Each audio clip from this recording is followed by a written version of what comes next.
Catholic Bible Streamer, mga igsoon ko kay Kristo. Mga igsoon ko kay Kristo, magandang gabi. Ito yung kasaysayan ni Moses, no? Na kung paano si Moses ay inutusan ng Diyos kung paano naitayo yung tabernakulo ng Diyos, ano?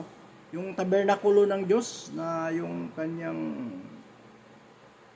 tabernakulo ng Diyos na kung paano ang Espiritu ng Diyos ay sumasa kay Moses, ano?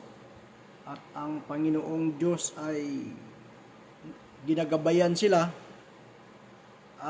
Ang kanilang mga suot, nandoon na yung mga ephod nila, yung mga kasuotan, mga design sa kanilang mga damit, ano? At yung paggawa ng may ginagawa silang yung parang maliit na yung kahon. Yung kahon, mga igsoon. Yung paggawa ng kahon, na ito'y minana, yung minana niya doon kay yung kaban, mga igsoon, yung kaban ng Panginoong Diyos na kung paano inutusan si Moses na yung kaban ay pinagawa ng Diyos, tapos yung pag ito'y natapos na, mga igsoon, ang tabernakulo ng Diyos ay kumplito na ginawa ni Moses, na ito'y pinagtibay ng lahat ng mga anak ni Israel doon sa kanyang pananahan, Ang Panginoong Diyos ay kasama nila kung paanong si Moses ay gumagawa ng tabernakulo, mga igsoon. Ating basahin yung chapter ng tabernakulo, mga igsoon.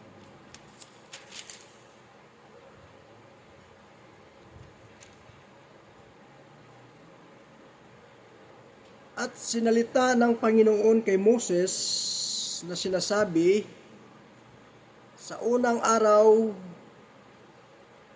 ng unang buwan ay iyong itayo ang tabernakulo ng kapisanan, mga igsoon, kapisanan. At inyong isilid doon ang kaban na patutuo at iyong tatabingan ang kaban ng lambung,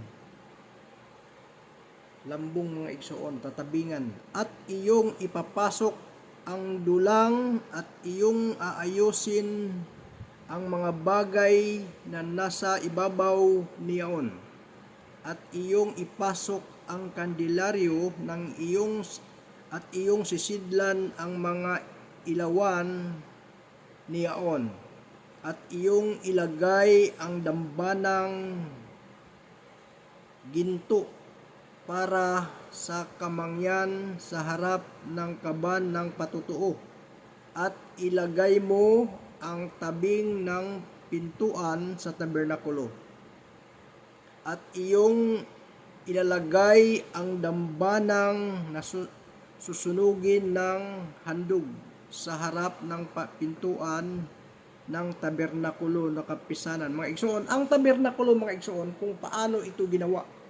May mga sukat ito, Ayon sa Biblia, may mga sukat na kung paano iisa-isahin natin ito, Yung tabernakulo ni Moses na siyang tunay na itinayo noon ni Moses, yung Abraham. Ito yung Abrahamic, ito yung mga igsoon ko kay Kristo, yung tunay na pananampalataya nila na yung Diyos na itinatatag nila, kung paanong ako yung Diyos ng iyong mga magulang, ako yung Diyos ni Abraham, ako yung Diyos ni Isaac at ni Jacob, ako yung Diyos ng iyong mga magulang, mga igsoon.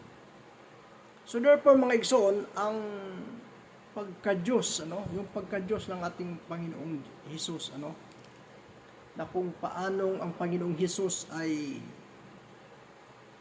ipinauna ang kanyang mga karakter doon sa 12 tribes, mga igsoon, upang masumpungan at ito'y magkaroon ng katotohanan ang Panginoon na kanyang pagsilang sa lupa.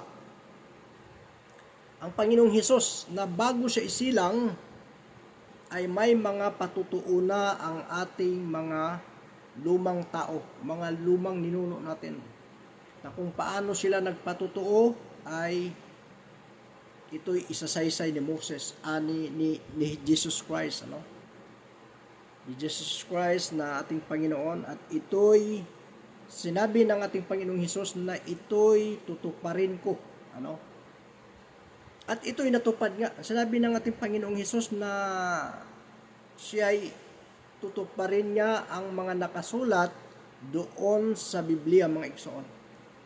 Kung paano tinupad niya, maraming salamat sa ating Panginoon, sa ating mga viewers, mga igsoon, na kung paano na ang ating Panginoong Diyos ay marapat na siya ay ating pasasalamatan, mga igsoon, dahil ang Panginoong Diyos, ang Panginoong Hesukristo ay tinupad niya ang mga nakasulat sa Biblia, mga igsoon.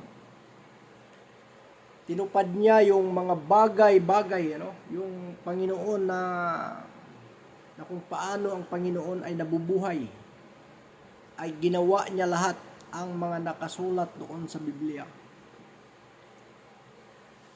Yung mga nakasulat doon, kung paano siya pumasok doon sa tabernakulo, ang Panginoon, at ang Panginoon ay nagtuturo ng mga aral na kanyang pinagmulan, at siya'y nagiging himala sa lahat ng mga kabataan. Ang Panginoong Diyos ay marapat na siya ating pasalamatan, mga igsoon, dahil siya'y tumupad at siya'y ating Panginoon na buhay na ating sinasamba sa ngayon. Ang ating Panginoong Hesus ay marapat na siya'y ating pasasalamatan dahil siya'y Panginoon, buhay na Diyos, magpakailanman. Amen. Ang Panginoong Diyos ay nag-aantay doon sa mga resulta na mga gawa natin, yung mga gawa natin, yung mga nakasulat, dapat din nating tutuparin. Ibig ko sabihin, ating aralin yung kanyang salita, aralin, babasahin natin, babasahin yung kanyang salita upang malaman natin kung paano ginawa ng Panginoong Diyos ang mga tao, kung paano binigyan ng Diyos ng mga batas, na kung paano binigyan ng Diyos na may tabernakulo, kung paano binigyan ng Diyos ang tao na sila'y may kanya-kanyang batas, yung batas ng Panginoon ay may batas na kanilang sinusunod ni Moses, mga igsoon. So ang pasasalamat ko, mga igsoon, na ako'y nagpapasalamat sa ating Panginoong Hesus na siya'y ating papurihan, pasasalamatan sa mga gabing ito, mga igsoon, dahil siya'y Panginoon nating lahat.